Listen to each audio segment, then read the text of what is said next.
Heerottaa dhugaa ruttaan ofii of xinneessite jechuudha. Akkuma argitan Abreesh Ermillaadhaaf qubeellaa godheefii jira jechuudha. Baay'ee nama gaddisiisa dhugaa dubbachuu fi nageenyi fararroogee isiniif haa baay'atu. Akkam jirtu nagaa keessanii bakkuma jirtanitti galata waaqayyoo nagaa kootii.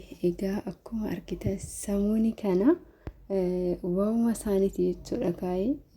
Baay'ee tokko nama gaddisiisa dhugaa dubbachuuf bultii ijaaruun akka ijaarratanii akkana ta'urrammoo kanuma hafee wayya dhugaa dubbachuuf dhugaa baay'ee nama jibbisiisa jechuudha. Haalli isaan hojjechaa jiran adeemsi isaan ittiin deemaa jiran baay'ee wanta nama jibbisiisu jechuudha. Ruttaan isa sodaachisuuf doorsisuuf maal jechuuf isheen duraanis aara keessa seentee waraqaan ittiin wal fuudhan jechuudha. Waraqaan isaanii akka adda kan citu kan taasiste jechuudha. Booda immoo erga waraqaan tarsa'e erga farramee fi booda immoo akkatti deebistu wallaalti jechuudha. Hin gaabbite amma dhumarratti ofiif kadhachuu jalqabde jechuudha.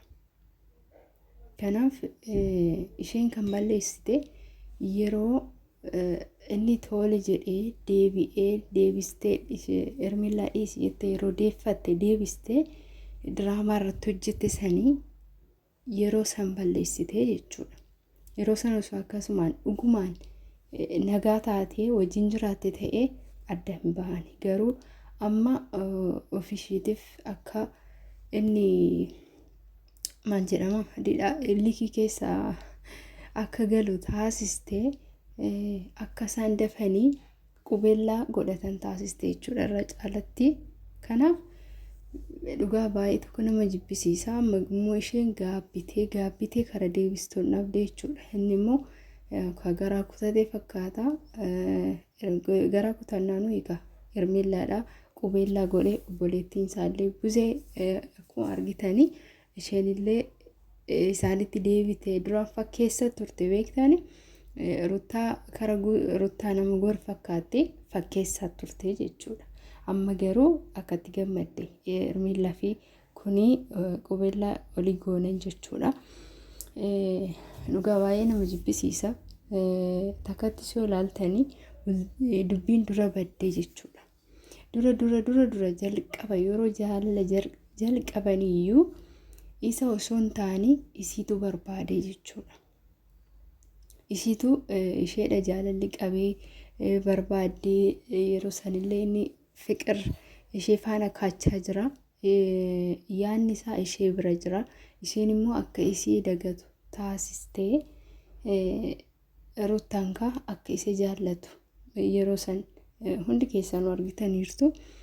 Dirqamaan ishee jaalalli qabee maraattee maal jettee isa wajjiniin wal fuudhanii jechuudha. Akka wal fuudhan ta'anii wal fuudhanii booda keessanis kan jaalalatti gale jechuudha. Jaalala isheellee kan simatee dafeetuyyuu simannee jechuudha. Akkasumaan itti fufanii osoo gammachuun jiraachaa jiranuu jidduudhaan jira miti gufuun tokko yoo jidduu namaa seene karra banuu moti. Yoo karra bananii takka dubbiin seente qilleensi seene taananii deebi'ee hin cufamu jechuudha bakka. Takka namni jidduu seene taanan bultii namaa keessa faayidaan qabu waa tokkollee jechuudha. Kanaaf isheenis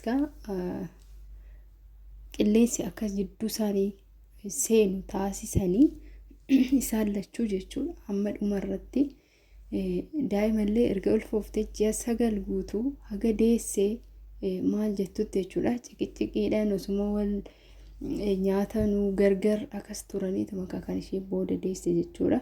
Ammallee walitti deebi'uu hin dandeenye. Ermillaan immoo isa jaaladhe jettee maraattee akkasittiin kun ammoo qubeellaa godhatee fi akkuma argitan ruttaanillee dhaqxee daanii ermiifaa jedhanii meeriifaa jedhanii dhaqnaanillee dhugaa baay'ee tokko akka sareetti ishee godhan jechuudha. Maal gochuu dhuftan maal godhuu dhuftan maal jedhanii booda hin deemanii ruttaan ergasii kara miidiyaatti hin baane kaa manuma ofii keessa teessee bu'aa jirti. Maaltu ishee boochise? Maaltu ishee boochise? Dubbiin dura badde waan ta'eef ammallee egaa inni deemeedha bakka. Egaa inni ishee hin jaallanne dirqama nama wajjin jiraachuun hin danda'amu. Kanaaf egaa deemee haa deemu. Daa'ima ishee waaqayyo kennee fi daa'ima isheen guddifattu.